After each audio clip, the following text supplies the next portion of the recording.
자, 여러분, 채널 오신 것을 환영합니다. 하루 만에 제가 다른 곳에 와 있는 것 같은 그런 느낌이에요. 어제도 이런 분위기였었나? 아니었던 것 같은데? 어떻게 이렇게 달라지지? 와, 단풍 든 것 좀 보세요. 아, 진짜 깜짝 놀랐어요. 자, 단풍이 이렇게 들었습니다. 거리대도, 어, 제거, 어머, 제 호야 분갈이를 해줬는데, 호야한테도 깍지가 은근히 잘생기더라고요. 지금 새순이 지금 나고 있거든요.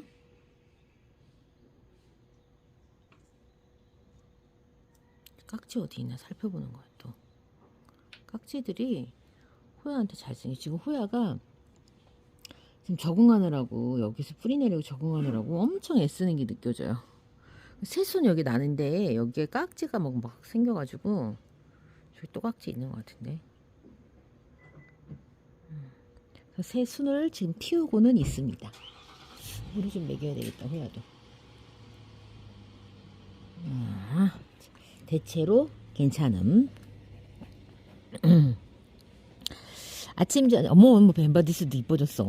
아침 저녁으로 일교차가 좀 이렇게 나면서 한낮에는 또 햇볕이 또 이렇게 좋으니까 어머 제 라자가를 제가 생장등이 너무 가까이 뒀더니만 라자가가 햇볕보다 생장등이 더 힘들었나 봐. 대박인데 이게 이렇게 화상을 입었네. 제가 생장등이 화상 입었다고 하니까 무서워서 다시 고민한대. 아니 고민하지 마세요. 높이를 띄우면 돼요. 저는 제 선반이 층수가 있는 선반이어서 어쩔 수 없이 좀 더 가까이 있는 애들이 있어요. 그래서 그런 애들은 좀 더 이렇게 적응이 좀 잘 된 애들을 가까이 두면 돼요. 제거 벤바디스. 얘 물 달라고 하는 거 같네. 벤바디스가. 물 먹여야지. 벤바디스가 이 색에서 나중에 이런 색으로 가요. 이런 파랑색 같은. 처음에는 중간에 그러니까 다육이들이 여러분들 내가 다육이가 뭐 물이 단계가 어떻게 되는지 잘 모르겠다. 어떤 애가 묵은 애인지 잘 모르겠다. 그럼 처음부터는 이런 색을 사면 되는데 사실 이런 색은 이제 없어요. 이런 색을 파는 농장들은 우리 이제 윤지서축 카페 원장님이 이야기한 것처럼 그 농장은 망한 농장이요. 왜냐면 이런 애들이 아직까지 농장에 있을 수가 없거든. 그래서 이런 거는 진짜 있기 힘들고 중국에서 수입한 애들 있죠. 뿌리 내리기 전에 이런 모습일 수는 있어요. 그래서 이런 색감은 이제 진짜 없지. 다 초록초록하지. 초록이었다가 중간에 물이 들어오려고 하면 무슨 색이 되냐면 살구 색감 살짝 비슷하게 그다음에 약간 노랑노랑빛 그런 색감을 떼요. 그러다가 이제 본색이 들어오거든요. 이렇게. 아, 살짝 제가 들면서 살짝 만져봤는데 얘가 아직 조금 물이 좀 고픈 것 같은 좀 그런 모습을 하고 있어요. 그래서 저는 물을 좀 먹여가지고 거리대에 내보내도록 하겠습니다. 거리대 다육들이 벌써 목이 말라가지고 아이고 힘들지 마. 무서워.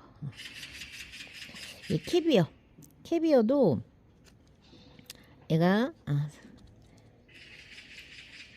요런 색 베이지톤이어서 지금 살짝 색감이 지금 복숭아 색감이 살구 색감이 지금 올라오려고 하고 있죠. 이렇게 캐비어도 은근 자리 많이 차지하네 이거. 펄빈. 제 댓글을 보고 그동안 봐왔던 거리대 중에서 거리대 그 영상 이제 중에서 제일 색감이 예쁘다라고 칭찬을 해주시더라고요.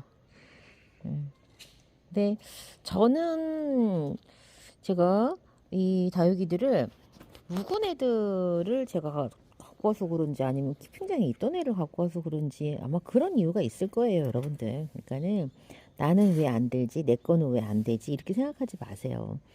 저는 키핑장에서 키우던 다육들을 예뻐지면 거리대 이제 베란다로 가지고 올 수 있는 그런 좀 꼼수가 있잖아요. 그러니까 와, 내 거리대는 왜 안 되지? 내 베란다는 왜 안 되지? 그렇게 생각하시면 안 돼요. 이 녀석들 얘는 뿌리가 있고 얘는 지금 뿌리를 내려야 되는데 얘를 지금 좀 어떻게 해볼까? 자, 얘가 레드탑.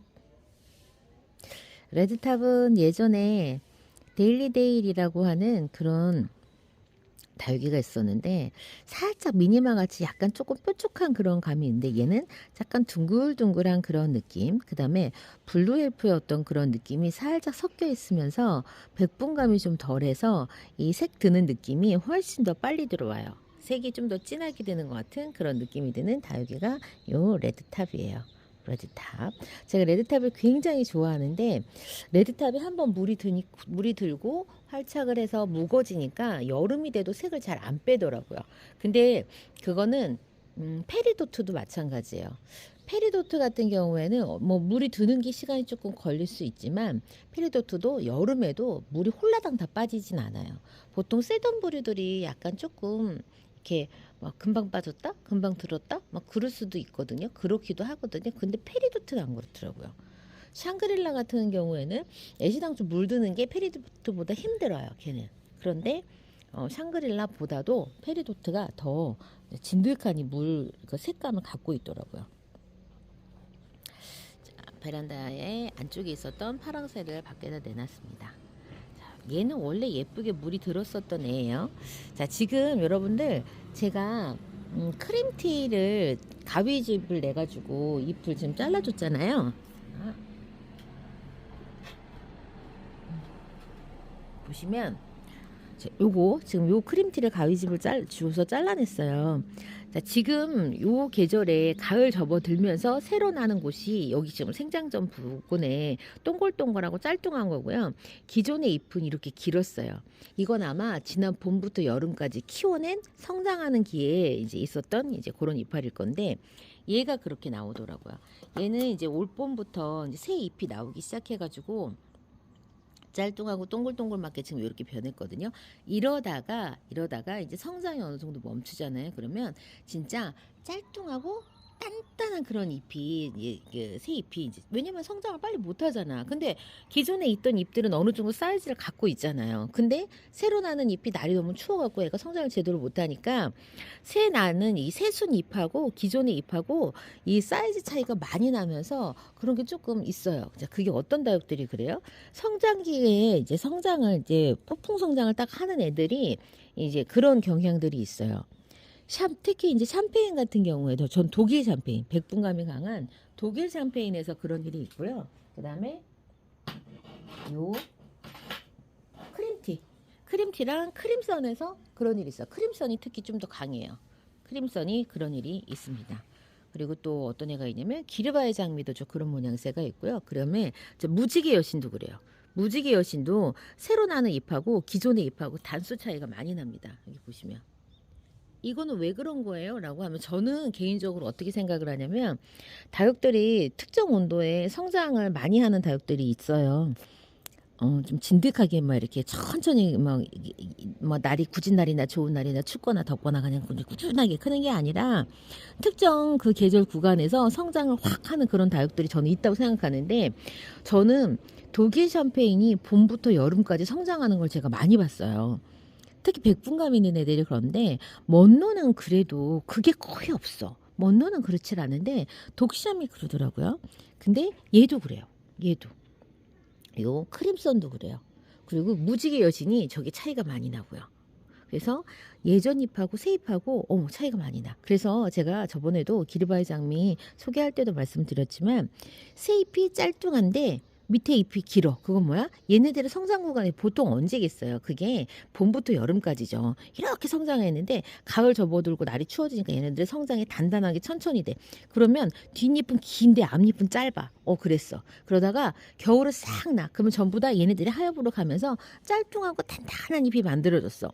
그런데 날씨가 점점 따뜻해지는 봄이 그럼 애들이 막 성장해. 그러면 생장점 이제 주변 이제 기존에 단단한 잎이 있었는데 새 잎이 어떻게 쑥쑥쑥 이렇게 튀어 올라오는 거예요. 그러다 보면 어느 순간 이 잎들이 다 하엽으로 가고 또 하나의 새로운 얼굴로 이렇게 딱 뒤집어져 있는 것 같은 그런 느낌들. 저는 독일 샴페인에서 그걸 너무 많이 경험을 해가지고 독일 샴페인 그러죠. 크림선 그러죠.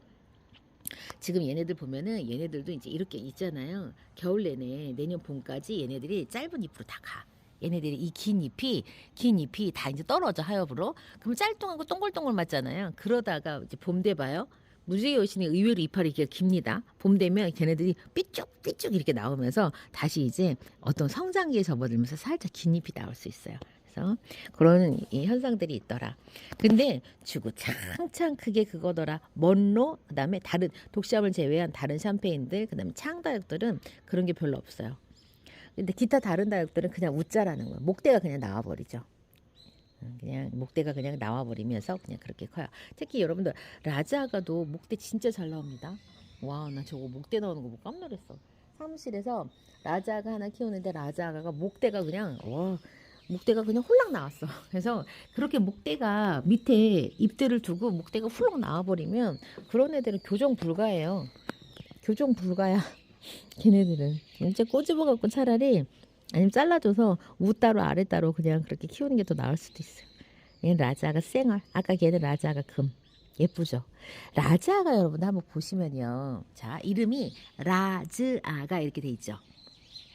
라조야하고 많이 닮았어요. 근데 이게 라자가가 보면은 이파리가 조금 넓은 타입도 있고 이렇게 약간 이파리가 좀 좁은 타입이 있거든요. 이게 약간 살짝 좁은 타입이 있는데 라조야는 전체적으로 다 좁은 타입. 이렇게 보면 특징 자체가 손톱이 라조야. 라조야면 라우이하고 뭘 교배를 했을까? 라우이하고 창다육 계열일 것 같긴 한데 근데도 또 목대가 쏠랑 올라오는 걸 보면 또 아닌 것 같기도 하고 그렇습니다. 의외로 라우이 교배종들이 진짜 많아요. 라우이 교배종이. 라우이의 백분감이 어마어마하잖아요. 근데 그 백분감은 교배를 통해서 그 열성하고 우열 그 경쟁에서 의외로 백분이 많이 그게 발현되는 것 같지 않더라고요. 그래서 라우이랑 교배한 애들이 생각보다 백분감이 막 어마어마하게 그렇게 있지 않습니다. 그렇지 않은 애들이 또 많이 있어요. 얘가 샴페인 반딱반딱거리는 그 샴페인하고 라우이의 교배종이에요. 근데 또 샴페인은 라우이와 그다음에 레드 샴페인은 레드 에보니 교배종이거든요. 그러니까 유전적으로 보면은 얘는 진짜 라우이의 유전자가 진짜 지배적으로 많은데도 불구하고 백분감은 그렇게 많지 않잖아요. 좀 그런 게 있더라고요. 그래서 이상하다. 얘가 진짜 걔랑 교배한 거 맞아 할 정도로 백분감이 덜한 애들이 있어요. 그리고 우리가 보는 차양다육 중에서 약간 불투명감 있죠. 약간 케빈 카이저나 배션 같은 그런 느낌이 있는 애들 있죠. 그런 애들은 다른 한쪽이 콜로라타예요. 콜로라타도 백분감이 어마어마하거든요. 콜로라타도 백분감이 어마어마한데 그런 다육이 우리가 다가보이데스를 알고 있지만 아니에요. 사실은. 한쪽은 그냥 에케베리아에서 온 그런 모습인데도 그런데도 어떻게 해요? 백분감이 별로 없잖아요. 약간 어떤 느낌이 있냐면 약간 불투명하면서 약간 조금 그런 느낌이 있어. 어쨌건 아가보이데스끼리 교배한 그런 애들하고는 느낌이 조금 다른. 다시 상상해 보세요. 케빈 카이저나 배시온이나 어때요? 좀 그런 느낌이 있죠. 요 얘기는 그냥 느낌상에 그냥 아가보이데스끼리 교배했을 것 같은 그런 느낌이 있지만 근데 이제 알 수 없어요. 이제 진짜로 이걸 공개하지 않는 이상은 알기가 어려워요. 이렇게 라인만 이렇게 타고 있으면 얘는 그냥 아가보이데스끼리 그냥 교배하거나 선별하거나 이제 그런 애들일 것 같다. 이제 이런 느낌 있죠. 그런 애들. 다음, 저는 다육이를 키우면서 그런 교배종에 관한 궁금증이 되게 많았었어요. 되게 많아서 이 다육이한테도 부모가 있고 역사가 있다는 것을 제가 알게 되면서 그 부분을 알려고 저는 좀 많이 좀 찾아봤던 것 같아요. 다육식물에 대해서 이해를 하기 위해서 제가 계속 말씀드려요. 다육식물은 계속해서 교배가 되면서 신품종들을 만들어내요. 근데 우리가 심지어 신품종도 아닌데 새로운 이름이 나오거나 아니면은 그냥 선별을 하거나 그냥 그 밭에서 특별히 유전자가 왜냐면 그 조상 때의 유전자 혹은 변이 유전자 돌연변이 같은 것들이 나올 수 있기 때문에 그런 애들이 나왔을 때 우리가 매번 그 애가 어떤 애인지 알 수 없어요. 아무도 그거 할 수 없어요. 그럼 어떻게 해요? 얘가 누구를 닮았나? 얘가 누구랑 교배를 했나? 이런 정보들을 통해서 우리가 이 다육을 키워내는 걸 추측을 하는 거예요. 그런 게 그렇기 위해서는 우리가 얘가 누구랑 교배했을까 이런 것들을 우리가 좀 생각을 좀 이렇게 하면서 키우는 것이 훨씬 더 도움이 되기 때문에 그런 부분들에 관해서 이렇게 관심을 갖고 한다면 훨씬 더 풍성한 다육생활이 될 수가 있다고 저는 생각을 하거든요. 그리고 이제 제가 코노 랩톱스 뭐 그다음에 또 뭐 하월샤 막 이렇게 이런 애들을 조금 보려고 이제 제가 이제 사이트도 검색해보고 그다음에 방송도 보고 하는데요. 제가 지금 어떤 상태에 있냐면 다육이를 맨 처음에 그 시작할 때 아무것도 모르는 그거 있잖아요. 족보를 못 세워요. 족보를. 공부할 때 여러분들 저는 이제 수험 생활을 좀 4년이나 했었거든요.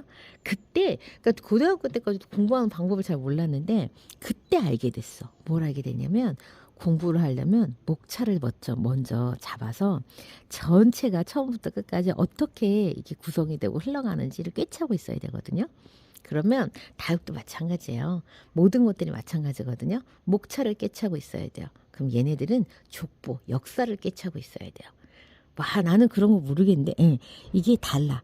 저는 어떻게든지 빨리 정보를 조금 이렇게 알아보려고 하는데 접근 방법이 좀 다른 거예요. 그래서 얘네들을 공부를 할 때, 그러니까 처음에 키울 때도 저는 그런 생각이 없었거든요. 나중에 보니까, 와, 얘네들이, 무슨 돌나물과에 무슨 속에 무슨 속하면서 그다음에 이 종류에서도 에케베리아가 있고 두들레아가 있고 그다음에 또 그랍토페탈롬이 있고 그다음에 뭐 파키피듬이 있고 아니 뭐 이런 종류들이 다 있어. 근데 우리는 그냥 통틀어서 다 다육이라고 부르지만 큰 패밀리들이 다 자기네들 족보들이 있어. 이렇게 속해 있는 집안들이 다 있다라는 거죠. 그런 것들을 알아야 우리가 얘네들을 대할 때 훨씬 더 쉽다는 걸 제가 알게 돼요. 그래서 학명을 자꾸 얘네들한테 제가 찾아보고 얘 학명이 뭔지, 얘가 주소가 어디에 있는 애인지, 도대체 어디에 소속되어 있는 애인지. 그러다 보면 집안끼리 교류가 일어나는 애들이, 걔네들이 뭐예요? 하이브리드. 그래서 뭐 에케베리아하고 세덤하고 교배를 하면 세데베리아라고 하는 애들이 나와요. 그다음에 에케베리아하고 그랍토페탈롬하고 하면 그랍토베리아라고 하는 애들이 나오고 아직까지는요 제가 본 그 글에 의하면 이 에케베리아하고 화이트 그린이가 속해 있는 두들레아 속 있죠. 근데 제가 두들레아 속 제가 그 교배종 하이브리드 명칭을 봤어요.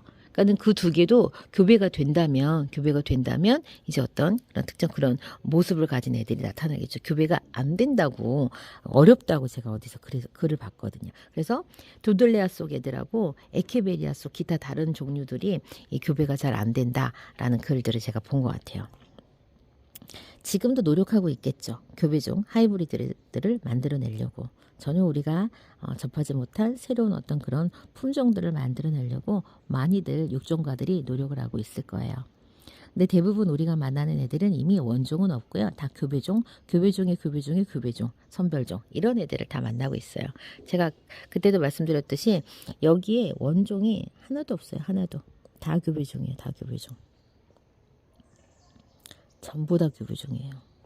원종 다육이가 없어요. 이렇게. 자, 오늘은 제가 깜짝 놀랐어요. 이 단풍이 이렇게 물이 들었나 싶을 정도로.